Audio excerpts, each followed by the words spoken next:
Disney's got 2 brand new ships coming out this year. Special Days at Sea are back for 2026. We've got a rumor about a second ship in Japan. It's Disney Cruise news time. First though, let's get into the facts. Since we're getting into summer, the Disney Wonder has made its way over to Alaska. The Disney Fantasy has headed over to Europe for the season. And speaking of Alaska, in April, the Juneau Assembly voted to approve a 5th cruise ship dock for downtown Juneau. What's interesting here is that the Disney Magic will make its first call to Alaska next summer 2026, so the Wonder and Magic will both be going to Alaska. They are having some discussions in Alaska about limiting cruise ship and daily passengers. I'm not worried about the daily limit because I think that they're definitely still going to have access. And of course, part of the Alaska experience is just being on the ships and seeing the glaciers and all of the wildlife, but they're clearly still going to be open to cruise passengers if they've got a 5th dock coming up. And we've gotten some news for next January with the Special Days at Sea. Marvel Day at Sea is going to return to the Disney Magic, and it's going to be offered from Galveston for the first time. With Marvel Day at Sea, you get to have a really immersive experience with the heroes and villains. They're going to start off with a big band star-spangled tribute to Captain America with a special USO show. The recruits of Wakanda will convene in the atrium for warrior training. Aspiring young heroes will have themed youth activities like Avengers Training Initiative, which gives them the chance to test their superhero skills. Mickey, Minnie, and the gang will not be left out. They will also be dressed up in their favorite Marvel gear during Mickey and Minnie's superhero celebration. And then finally, the Marvel Heroes Unite is the signature nighttime spectacular. There's gonna be a big battle with a bunch of stunts, special effects, and of course, fireworks. Disney Cruise Line is the only one that gets to do fireworks at sea, and it's just a really great way to end the evening. Those are going to be January, February. There's one in March. They will also have the Pixar Day at Sea, which will return to the Disney Fantasy. This is going to include Toy Story, Monsters Inc., The Incredibles, Inside Out, and Coco. They start off with the Hey Howdy Breakfast. This is a musical breakfast themed to Toy Story. They're going to have Crush's totally awesome pool party, which is full of dances and games. And if you're more about the presentation, you can don your best Pixar fashion and strut your stuff for the ultimate critic, Edna Mode, during Edna Mode's Style on Parade. Just remember, no capes. They are also going to have a Ratatouille cooking class with Remy. And at the end of the day, they will have a Pixar Day at Sea fun and games during the Pixar Pals celebration on the upper decks. These sailings are going to be during January, February, and the very beginning of March. Now, here's a really fun rumor for a new ship coming up. Now, we've got a fact and a rumor here, actually. The Oriental Land Company is going to be having a ship in Japan with Disney Cruise Line. So this is going to be a Wish-class Disney cruise ship. This is an Oriental Land Company ship in partnership with Disney Cruise Line. What's interesting here, though, is on April 28th, they released their 2035 long-term management strategy. In that document,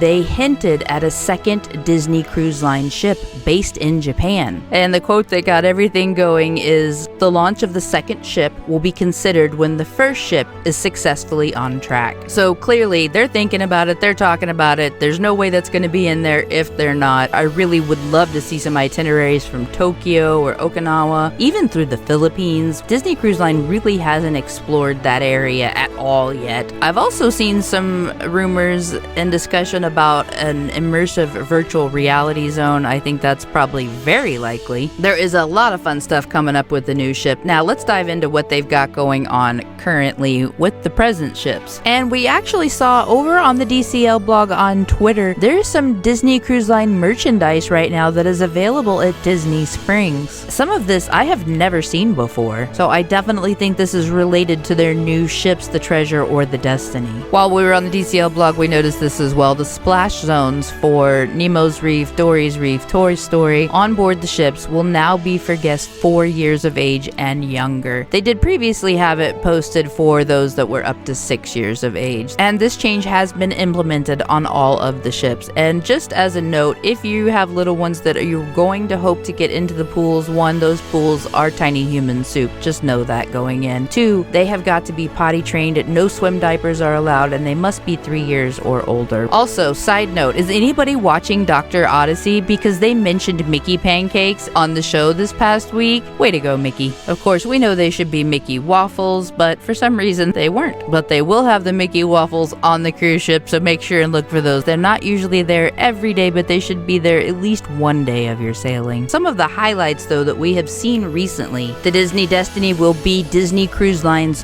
third Wish-class ship. This is their heroes and villains ship. There is going to be such a villain presence on this ship. They're actually going to have a DeVille's runway show. They're going to have Dr. Facilier doing magic in the Grand Hall. They're also going to have the Grand Hall light up and react to certain villains. Like, for example, Loki wants to take over the ship and all of its inhabitants, and the Grand Hall is kind of a character in the storytelling. I think it's going to be a really unique ship, fun experiences that are really different. We got a peek at some of the drinks on board and some of the food that will be in the Lion King restaurant. We got a closer look at DeVille's Piano Lounge. This signature cocktail with strawberry shortcake popcorn looks like a really fun experience. Earlier this month, they also had another little release from the Disney Destiny showing the Cafe Megar textiles and design details. It looks like this is going to be really pretty. They're going to have the Hercules play. It's going to have a huge puppet inspired by the one that they did on the Treasure from Moana. Disney Destiny is going to be a really unique new experience. Stay tuned. Make sure you're subscribed. As we get more information on it, we'll make sure and update you. Also, later this year, the other ship coming out this year is the Disney Adventure. This is going to be based in Singapore for its first 5 years and is really a lot like a theme park at sea. They've got a roller coaster. They're going to have rides, really immersive areas that are just over the top compared to any of the cruise ships they have so far. This is going to be interesting to see where they might take this in the future. The Disney Adventures maiden voyage will be this December, and on April 19th, Meyer Werft in Germany had a big float-out ceremony for the Disney Adventure. They're gonna have 7 themed lands as part of all of the immersive stuff. They've got Big Hero 6, Moana, Marvel, of course, all of the classic characters. They're gonna have so much on this ship that is going to be really unique. I can't wait to see. So far, we just have a lot of artist renderings. As soon as we get some looks at the inside, we're gonna let you know. Disney and Disney Cruise Line are always doing things to give back. Earlier this month on the Disney Wish, they had the inaugural Disney Week of Wishes. This is for Make-A-Wish families that got to set sail on the Disney Wish, which is a huge treat for these kids. They get to be made over into their favorite prince or princess or hero and just get to enjoy some fun time at sea with the family. I love that Disney does this. I think that's just such a special experience. And last but not least, I love this because I love to show where you can get a deal or a break on the cost of a Disney cruise.